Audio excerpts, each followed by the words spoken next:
नमस्कार, DD news Rajasthan के इस विशेष कार्यक्रम में आप सभी का स्वागत है। मैं हूं आपके साथ विकास। आज हम बहुत ही महत्वपूर्ण विषय पर चर्चा करने जा रहे हैं और हम इस विशेष कार्यक्रम में चर्चा करते हैं उसकी जो राष्ट्रीय स्तर पर, अंतर्राष्ट्रीय स्तर पर या राज्य स्तर पर चर्चा का विषय बना हुआ हो। और हाँ, आज विश्व जनसंख्या दिवस के उपलक्ष्य में पूरे देश में, पूरे विश्व में लगातार ये चर्चा बनी हुई है, क्योंकि जो पूरे विश्व की जो जनसंख्या है वो 800 करोड़ को पार कर चुकी है। भारत की जनसंख्या की बात करी जाए तो जो भारत की जनसंख्या है वो 140 करोड़ को पार कर चुकी है। ऐसे में ये बहुत महत्वपूर्ण है ये जानना कि ये जो बढ़ती हुई जनसंख्या है इसके समक्ष हमारे लिए क्या कुछ चुनौतियां उत्पन्न हो रही है, क्या कुछ इसके समाधान किए जा सकते हैं और क्या कुछ इस बढ़ती हुई जनसंख्या का वैश्विक समाज पर क्या कुछ प्रभाव पड़ रहा है। इन्हीं सभी विषयों पर चर्चा करने के लिए स्टूडियो में आज हमारे साथ बेहद ही खास मेहमान मौजूद हैं। मैं उनसे आपका परिचय करवा देता हूं। हमारे साथ में डॉक्टर मोनिका राव मौजूद है। आप समाजशास्त्री हैं। आप राजस्थान विश्वविद्यालय में असिस्टेंट प्रोफेसर के पद पर कार्यरत हैं। मोनिका जी, आपका बहुत बहुत स्वागत है इस कार्यक्रम में। चलिए मोनिका जी के साथ में चर्चा को शुरू करते हैं। मोनिका जी, 1987 में पूरे विश्व की जो जनसंख्या थी वो 5 अरब थी और अब 8 अरब को पार कर चुकी है जनसंख्या। ये जो बढ़ती हुई जनसंख्या है, पूरे विश्व की बात करी जाए तो पूरे विश्व के समक्ष इस बढ़ती हुई जनसंख्या की क्या कुछ चुनौतियां हैं, क्या कुछ इसके प्रभाव आपको दिखाई दे रहे हैं? बिल्कुल, ये जो क्योंकि 11 जुलाई को जब आता है और हम इसमें विश्व जनसंख्या दिवस मनाते हैं तो उसका जो बीजारोपण है, आपने बताया कि 1987 से ये जनसंख्या पर हमारा एक विशेष ध्यान रहा है कि ये इसे समस्या के रूप में नहीं, एक संसाधन, चुनौती के रूप में नहीं, हमारी एक ये कैपेबिलिटी के रूप में, एक संसाधन के रूप में इसे प्रयोग किया जाए, उसके प्रयास किए जाए। तो विश्व स्तर पर क्योंकि संसाधन का कम होना और जनसंख्या का जो अधिक होना, ये असंतुलन इसको महसूस किया गया और ये तब से ही प्रयास हमारे चल रहे हैं। आज की जब बात है तो विश्व के सभी देशों में ये स्थिति नहीं है, लेकिन अगर विशेष रूप से भारत में बात की जाए तो जो 144 करोड़ की जो जनसंख्या हम सब 2023 में हम चीन को पीछे छोड़कर और आज सबसे पहले पायदान पर आ चुके हैं जनसंख्या की दृष्टि से। तो ये समस्या संसाधनों की कमी के कारण ज्यादा खल रही है हमें। और दूसरा जो विशेष कारण है कि जो हमारी तैयारियां जिस तरह से होनी चाहिए, योजनाएं बहुत बन रही हैं, सरकारें भरपूर प्रयास कर रही हैं, लेकिन फिर भी कहीं ना कहीं असंतुलित जो, जैसे अगर देश में है तो राज्यवार की स्थिति के हिसाब से हमें कार्य नीति जो हमारी जो नीति नियोजन करना पड़ेगा और वैश्विक स्तर पर भी जिस देश को ये समझना, हर देश को ये समझना पड़ेगा कि किस तरह से जो जनसंख्या किन किन पॉकेट्स में हमें उसे काम को करना है। तो लगता है तैयारियों की और भी पुरजोर तैयारियों की आवश्यकता यहाँ पर है। जी बिल्कुल, एक रिपोर्ट मेरे हाथ में, इस रिपोर्ट के मुताबिक दुनिया की जो वर्तमान में जो जनसंख्या है वो 823 करोड़ हो चुकी है। भारत की जो आबादी है वो 146 करोड़ हो चुकी है। किस तरीके से देखते हैं आप? भारत जो पहले दुनिया में दूसरे नंबर पर था, अब भारत दुनिया में पहले नंबर पर है, चीन को पछाड़ चुका है। तो इन सभी का सीधा प्रभाव भारत के, मतलब हम एक मार्केट वर्ल्ड लेवल पे अगर हम ये देखें कि मानव संसाधन के बढ़ने के कारण हमारा जो मार्केट है वो तो डेवलप हुआ है, भारत, विश्व की नजर अब भारत पर है, लेकिन आर्थिक रूप से जो डिपेंडेंसी है या एक असमानता है, एक असंतुलन है, पर कैपिटा इनकम की बात करें या सामाजिक रूप से अगर हम देखें तो पर्यावरण पर जो भार पड़ा है या हम कहें कि सामाजिक जो चुनौतियां हैं वो भी उसी दर से बढ़ रही हैं जिस दर से हमारी जनसंख्या बढ़ रही है। तो इन सभी चीजों के कारण ये एक समस्या के रूप में, मतलब एक संख्या नहीं बढ़ रही है, इसको हमको संख्या से तुलना करने की बजाय मुझे लगता है हमें इसे सामाजिक, आर्थिक, आवासीय, चिकित्सा, स्वास्थ्य, इन सभी स्तर पर हमें अलग अलग लेवल पे इसे प्रयास करना चाहिए। केवल हम फैमिली प्लानिंग से इसको नहीं कर पाएंगे, इसमें बहुत सारी चीजें हमें एक साथ इनका ताना बाना करना होगा। जी, मतलब शुरुआत खुद से, खुद के परिवार से होनी चाहिए। सरकार तो लगातार कोशिश कर ही रही है कि किस तरीके से बढ़ती हुई जनसंख्या पर लगाम लगाई जाए। इस बार का जो जनसंख्या दिवस है 2025 में, जो 11 जुलाई को मनाया जाता है हर साल, इस बार का जो जनसंख्या दिवस मनाया जा रहा है उसकी जो थीम है वो युवाओं को एक निष्पक्ष और आशावान दुनिया में अपने मनचाहे परिवार बनाने के लिए सशक्त बनाना, यानी युवाओं के इर्द गिर्द। जैसा कि प्रधानमंत्री नरेंद्र मोदी जी अपने लगभग हर स्पीच में कहते हैं कि भारत एक युवा देश है और यहाँ की जो जनसंख्या 35 से 40 करोड़ युवा है। तो युवाओं को जिस तरीके से गाइड करेंगे तो भविष्य का जो सपना हमने देखा है विकसित भारत का, वो उनके जरिए पूरा हो सकता है। बिल्कुल, मतलब आप ये देखिए, हम एक युवा देश हैं। विश्व पटल पर अगर हम इसकी बात करें तो हमारा जो जनसंख्या का जो पूरा, अगर हम इसको कैटेगरी वाइज, एज वाइज अगर बांटें, तो हमारा जो 65 वर्ष से अधिक की जो जनसंख्या है वो अब 20% होगी, अभी 9% है। लेकिन जो युवा वर्ग है वो सबसे बड़ा हमारा जनसंख्या का है। और सबसे बड़ी चुनौती जो जिस तरह से ये आपने बताया कि जनसंख्या दिवस पर हम युवाओं को एड्रेस कर रहे हैं स्पेशली, वो इसलिए है, उसका मूल कारण ये है कि युवाओं में जो बेरोजगारी है वो 7.8% है टोटल बेरोजगारी। लेकिन युवाओं की जो टोटल जो परसेंटेज हम देखें तो 20% से ज्यादा के लगभग आ रहा है। यानी कि युवाओं में जो हमारी बेरोजगारी दर है वो ज्यादा बढ़ रही है। और उससे भी बड़ी चुनौती है कि एक असमानता है कि जो हमारा कौशल है, जो हमारे युवाओं के पास जिस तरह के ज्ञान और कौशल और जिस तरह की तकनीकी समझ वो रखते हैं, शिक्षा की उनके पास सर्टिफिकेट है, उस अनुसार उन्हें अवसर नहीं मिल रहे, रोजगार नहीं मिल रहे। तो ये जो भरपाई करनी है, ये जो गैप है, ये जो एक पूरी दूरी है, उसको पाटना बहुत जरूरी है। और इसलिए युवाओं को एड्रेस करना बहुत जरूरी है, क्योंकि युवा शक्ति है, मानव संसाधन है, बड़ा विश्व पटल पे हमारे पास मार्केट है, हमारे पास एक माइंड, अगर जो ब्रेन ड्रेन हो रहा है वो भी युवाओं का हो रहा है। तो किस तरह से हम युवाओं को एड्रेस करें कि इन चीजों, उस पे योजनाओं को और भी सशक्तता से आना पड़ेगा। और इसीलिए भारतीय राष्ट्रीय स्तर पर हम ये अभियान जो सरकारें चला रही है या इंस्टीट्यूशन जो भी इसके लिए काम कर रहे हैं वो इसीलिए कर रहे हैं। जी बिल्कुल, जब भी कोई इंडेक्स आती है, चाहे हैप्पीनेस इंडेक्स की बात करी जाए, तो सबसे ऊपर फिनलैंड है, स्कॉटलैंड है या नॉर्वे है, ये देश रहते हैं, क्योंकि वहां पर जनसंख्या कम है। और जो संसाधनों की, जो आपने बताया कि संसाधन के अनुपात में जनसंख्या कम है, तो संसाधनों का दोहन आराम से हो जाता है। लेकिन भारत जैसे देश की बात करी जाए तो आपको क्या लगता है, भारत में क्या संसाधन सीमित है या उस जनसंख्या के अनुपात में संसाधन नहीं है? तब जैसा आप बता रहे हैं कि हर कदम कदम पर हमें संघर्ष करना पड़ता है। जी, शिक्षा बढ़ रही है और द्रुत गति से बढ़ रही है, लेकिन शिक्षा और रोजगार का जो संतुलन होना चाहिए, जिस तरह से हम शिक्षा बढ़ा रहे हैं वो रोजगार उन्मुखी होनी चाहिए। और इस पे काम कर रहे हैं हम, लेकिन फिर भी अभी कहीं ना कहीं मुझे लगता है कि अगर हम पूरी राष्ट्रीय स्तर पर इसको देखें तो वो दूरी अभी भी है। और उससे भी ज्यादा जो कौशल पर हम ध्यान दे रहे हैं, तो वो कौशल के अनुरूप हमारा जो पर्यावरण है, सामाजिक पर्यावरण है, हमारी जो आर्थिक पर्यावरण जिसको हम कह रहे हैं, वो भी बनना जरूरी है। तो एक बहुत बड़ा नेटवर्क हो कि आपके पास शिक्षा जिस तरह से बढ़ रही है उस तरह से कौशल विकास भी हो और जो एडिशन में हो, और उसके साथ साथ आर्थिक बाजार जो है उस तरह का वहां पर डेवलप हो रहा है या नहीं, इसकी भी चुनौती को हमें देखना पड़ेगा। लेकिन मैडम, कई जगह ऐसी रिपोर्ट्स में कहा गया है कि भारत की जो जनसंख्या है, जो मानव संसाधन है, वो अपने आप में एक उपलब्धि है। पूरे विश्व के लिए भारत एक ऐसा मार्केट बन चुका है कि पूरे विश्व को आर्थिक रूप से कुछ भी करना हो तो सबसे पहले भारत की ओर उम्मीदों भरी निगाहों से देखता है। बिल्कुल, ये तो सही है। और क्योंकि जनसंख्या, जैसे अमर्त्य सेन कहते हैं कि जनसंख्या जो है वो समस्या नहीं या संख्या नहीं, वो वहां पर हमें ये देखना पड़ेगा कि किस तरह से वो चुनौती अवसर की इशू पे हमें देखना पड़ेगा। मतलब उसका यूटिलाइजेशन किस तरीके से किया जाए, अपॉर्चुनिटी के रूप में आप इसको कैसे डेवलप कर सकते हैं, कैसे कन्वर्ट कर सकते हैं समस्या से। चीन की बात करी जाए, जैसा थोड़ी देर पहले आपने जिक्र किया, चीन भी एक भारत से पहले फर्स्ट नंबर पे वही था। चीन में भी जनसंख्या ज्यादा, लेकिन वहाँ संसाधन देखिए किस तरीके से यूटिलाइज किया गया है। हमारे यहाँ पर जो युवा हैं उनकी बेरोजगारी जो है वो काफी है। और चीन की अगर हम बात करें तो चाइना में -14 बेरोजगारी है, यानी कि उन लोगों के पास संसाधन, पॉपुलेशन ज्यादा है लेकिन उससे ज्यादा अपॉर्चुनिटी युवाओं के लिए अवेलेबल है। तो इस तरह की स्थिति के लिए हम क्या कुछ कर सकते हैं?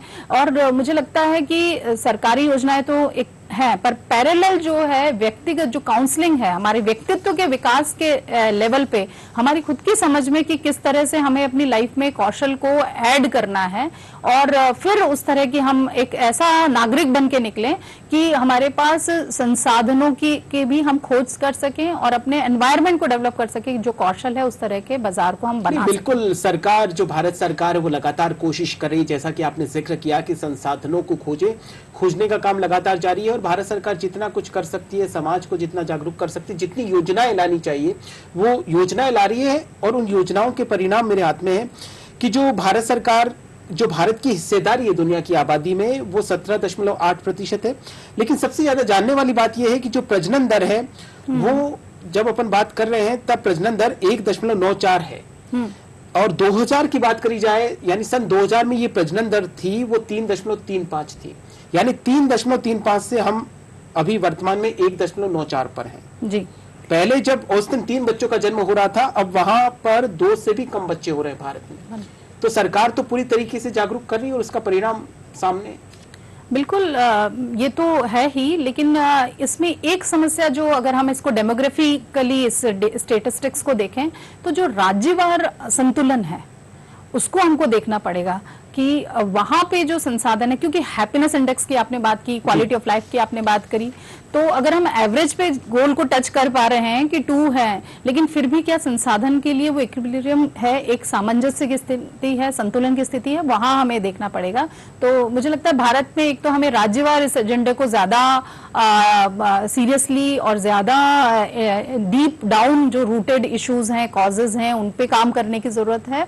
और इसके अतिरिक्त ये जनसंख्या क्योंकि शिक्षा बढ़ रही है तो नेचुरली हमें ये समझ में आ रहा है कि किस प्रकार हमारे पारिवारिक स्तर पर हमारे क्या संसाधन है और उनको हम संतुलित करने की कोशिश कर रहे हैं, पर सामाजिक जो कुरीतियां हैं उस तरफ से भी हमें इसको कंट्रोल करने की जरूरत है। मैडम, समाज शास्त्री के तौर पर आपको क्या लगता है कि जनसंख्या बढ़ने का सबसे बड़ा कारण भारत के लिहाज से बात करी जाए तो किसे मानती है?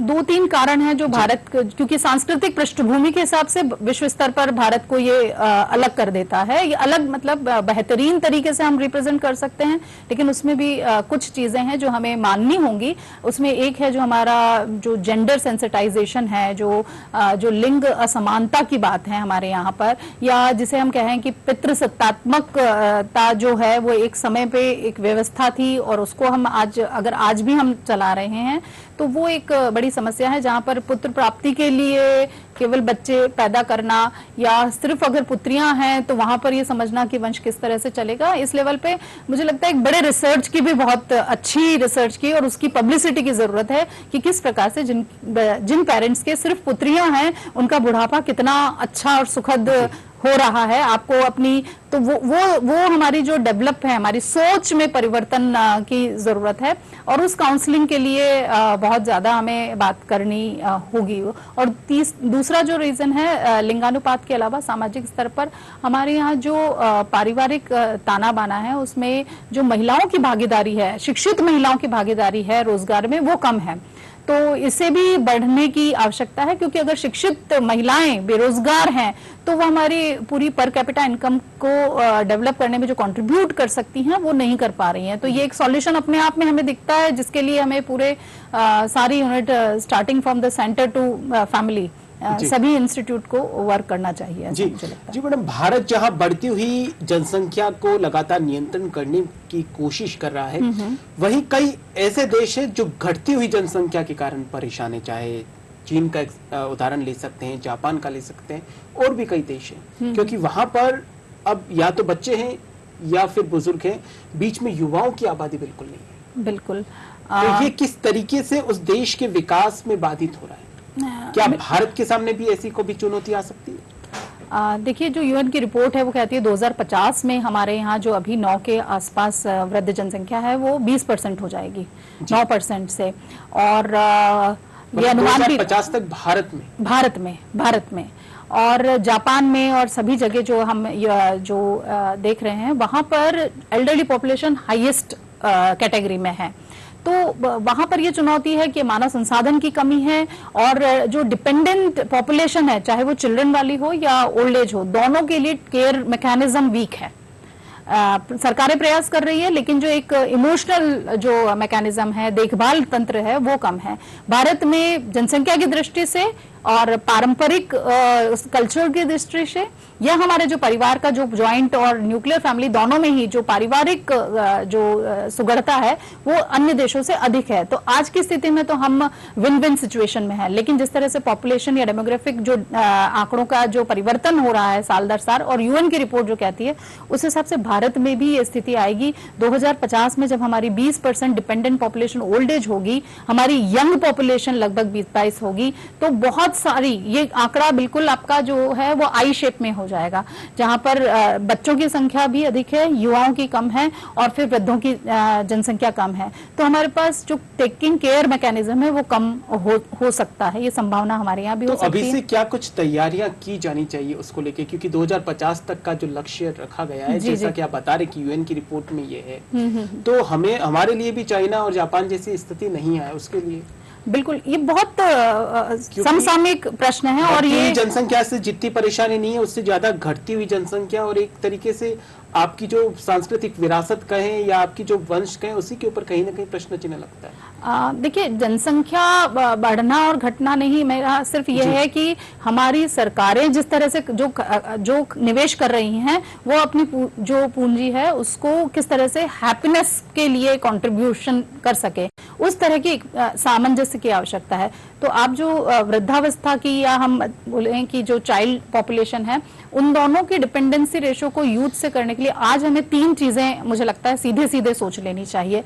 एक, हमारा जो पेंशन स्कीम है, आज हमारे पास 28% के लगभग ही जो है पेंशन प्राप्त करता है आज की स्थिति में, और ये पॉपुलेशन जैसे जैसे ये युवा जो आज सबसे ज्यादा ब्रैकेट में है वो जब ओल्ड एज में जाएंगे तो उनका पेंशनर का जो परसेंटेज है वो सबसे हाईएस्ट होगा।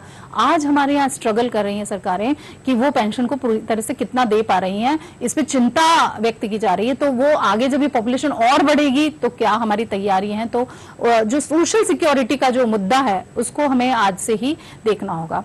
दूसरा जो बहुत ज्यादा है कि अगर हमारा कौशल विकास ऐसा हो कि हमारी जो 60+ की पॉपुलेशन है उसको हम ऐसी कुशलता आज से ही, जो 40 और 45 में है, जो अपने 15 साल बाद उन जो कौशल विकास है या तकनीकी ज्ञान को कर सकें कि वो अपनी रोजगार उन्मुखी हो, वो जो 60 से लेकर 75 तक अगर हम देखें या 70 तक भी देखें, कि वो अपनी बिना पेंशन के भी काम चला सकें, या इस स्थिति में हो कि कोई अगर योजना आती है उनके कार्य के लिए तो वो एक वर्किंग पॉपुलेशन की कैटेगरी में हो। तीसरा जो इसका एक उपाय हो सकता है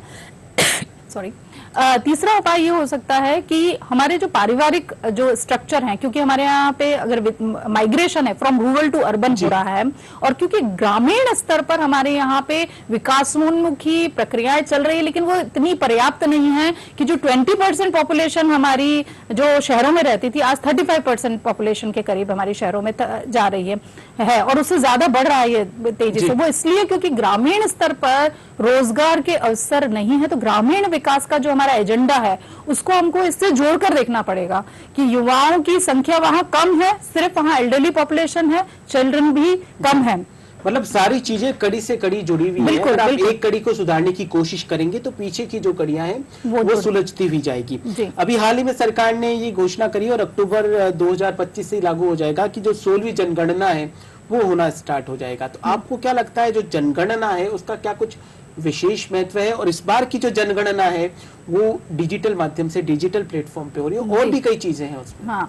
हाँ जी, मैं ये पहले भी, मतलब मेरा ये बहुत ही स्पष्ट मानना है इस पे कि जनगणना होनी चाहिए जी। इसके 2 पक्ष हैं। एक तो ये कि आपको आंकड़े आपको पता होने चाहिए कि आपको काम कहाँ करना है, यानी सरकार कोई भी योजना बनाए तो उसे काम किस क्षेत्र में सबसे ज्यादा करना है। हमें अपनी व्यक्तिगत सुख सुविधाओं, व्यक्तिगत जो स्तर के जो विकास से ज्यादा हमें सामाजिक और भारत के परिप्रेक्ष्य में स्पेशली या विश्व के स्तर पर हम किस तरह से कंट्रीब्यूट कर सकें, हम लाइफ में आए और चले जाएं और हमारा कंट्रीब्यूशन कुछ नहीं हो, उस स्तर, मतलब इसे एक बहुत ही बृहद स्तर पर हमें देखना चाहिए। तो मुझे लगता है कि जनसंख्या के जो आंकड़े हैं उससे किस स्तर को, कौन सी हमारी कमजोर कड़ी है, कहाँ पे हमें काम करना है, कहाँ पे लोग दलदल में फंसे हैं, उन चीज को, आंकड़े को पहचानना होगा। रही बात जो इसका विरोध भी है, तो वो जो विरोध है उन मुद्दों को भी हमें एड्रेस करना होगा कि ये जो असमानता है, ये जो सामंजस्य की कमी है, तो वहाँ काउंसलिंग की क्या संभावनाएं हमारे पास हैं। और एक सर बहुत ज्यादा इम्पोर्टेंस इस बात की है कि हमारी जो R&D है या हमारा जो इनोवेशन है, जब हमारे पास कुछ चीजें होंगी, स्पष्ट रूप से होंगी, तब हमें उन चीजों के ऊपर काम करने में, हमारे जो माइंड है, हमारा जो यूथ है, हमारी जो पॉपुलेशन है, ह्यूमन कैपिटल है, उसको काम करने के लिए भी एक आपने रास्ता सही बताया। सबके केंद्र बिंदु में जब जनगणना होगी तो एक प्रॉपर आंकड़ा रहेगा, उसी आंकड़े के इर्द गिर्द, जैसा कि आपने कहा कि रिसर्च बहुत कम हो रहा है या सरकार जो योजनाएं बना रही है, तो उनको भी सहूलियत होगी कि कौन से समाज के कौन से क्षेत्र पर हमें विशेष रूप से काम करने की जरूरत है। यहाँ पे मैं एक और बात कहूंगी कि जो हमारी शिक्षा का जो पूरा स्ट्रक्चर है, क्योंकि मैं यूनिवर्सिटी से आती हूँ और वहां पे हमारे पास एक बहुत बड़ा थिंक टैंक है जिसको हमको किस तरह से यूज करना है, और या वो थिंक टैंक के लिए क्या संभावनाएं हैं, किस तरह के प्रोजेक्ट सरकार निकाले, जैसे अभी रूसा का किया और स्टेट लेवल पे या गवर्नमेंट, तो किस तरह से हम उन जो ब्रेन है हमारे, उनको हम यूटिलाइज करें कि वो एक नेक्सस बनकर, एक तरह का ताना बाना बनकर हम राज्य, राष्ट्र, समाज, परिवार सभी को एक साथ जोड़ सकते हैं। तो हमें आइडेंटिफाई करने पड़ेंगे कि कौन लोग हैं जिनके साथ हम रिसर्च को डेवलप करके इन पॉलिसी को एड्रेस करा सकते हैं। तो ऐसा नहीं हो सकता कि एडमिनिस्ट्रेशन अलग काम करे, रिसर्चर अलग काम करे, जनता अलग समस्याओं को खड़ा करे और जो हमारे राजनेता है वो अलग काम करे। ये वो तो एक ही लाइन में होगी। जैसा कि आपने बताया कि परिवार सशक्त होगा तो समाज होगा, समाज सशक्त होगा तो राज्य, और राज्य से फिर राष्ट्र का निर्माण होगा। यूएन ने जिस तरीके से सतत विकास लक्ष्य बनाए हैं, 16 जो सस्टेनेबल गोल बनाए हैं, जी जी, क्या आपको लगता है कि अगर पूरे वैश्विक, जो पूरे विश्व की हम बात करें, पूरे विश्व की जनसंख्या एकदम संतुलित रहे तो पूरे विश्व के लिए इन सतत विकास लक्ष्य को प्राप्त करने में काफी आसानी रहेगी? बिल्कुल, ये तो डायरेक्ट प्रोपोर्शन है इसका, ये सानुपातिक जिसे हम कहते हैं, ये वैसा ही है। क्योंकि लक्ष्य क्या है कि हमें हमारी क्वालिटी ऑफ लाइफ और हैप्पीनेस में, पहले भी मैंने कहा कि वो हम अचीव कर पाए, हमारी जो जनसंख्या है वो उस स्तर पर हो कि वो संतुष्ट हो, वो खुश हो, उसका गुणवत्ता, जीवन का जो गुणवत्ता स्तर है वो बढ़े। तो वो सभी देश अगर एक साथ करेंगे, और इसमें जिन उनकी रिस्पॉन्सिबिलिटी मुझे लगता है ज्यादा है जो स्पष्ट रूप से एक सुखद स्थिति में है, जो विकसित देश है, उनकी रिस्पॉन्सिबिलिटी ज्यादा है, क्योंकि वहां पर एक डिप्रेशन या उस तरह की जो स्थिति है कि किस तरह से पॉपुलेशन एक इशू या समस्या नहीं होकर वहां पर वो एक पॉजिटिव स्टेट पे है, तो वो किस तरह से सपोर्ट कर सकते हैं सोशल सिक्योरिटी को डेवलप करने में, किस तरह से वहां पर कम्युनिटी, ये बहुत बड़ा आपने जो मुद्दा कहा, जो हमारी जो कम्युनिटी हेल्प है, सामुदायिक जो सेवा है, वो जो जिस तरह से पहले हमारे आजादी के समय से जो सामुदायिक जो पूरी सेवाएं हैं वो किस तरह से हम बढ़ा सकते हैं, और उससे हम स्टेट लेवल पे, गांव लेवल पे या राज्य लेवल पे या विश्व स्तर पर हम बहुत कुछ इसका एक सफल प्रयास कर सकते हैं। सबसे महत्वपूर्ण बिंदु है महिला सशक्तिकरण की क्या कुछ भूमिका रहने वाली है?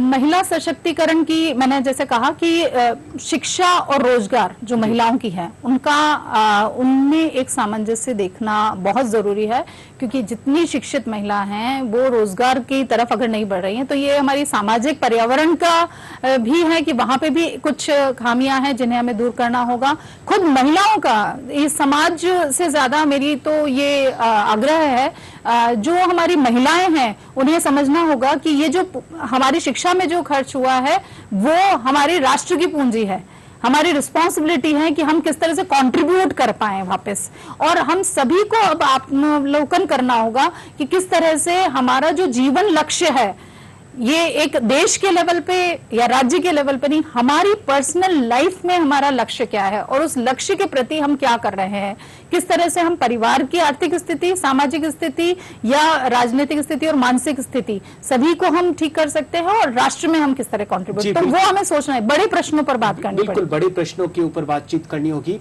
भारत विश्व की चौथी सबसे बड़ी अर्थव्यवस्था बन चुका है और टॉप 3 में आने के लिए लगातार प्रयासरत है। जी। आपको क्या लगता है कि जनसंख्या नियंत्रण भी इसका समाधान हो सकता है?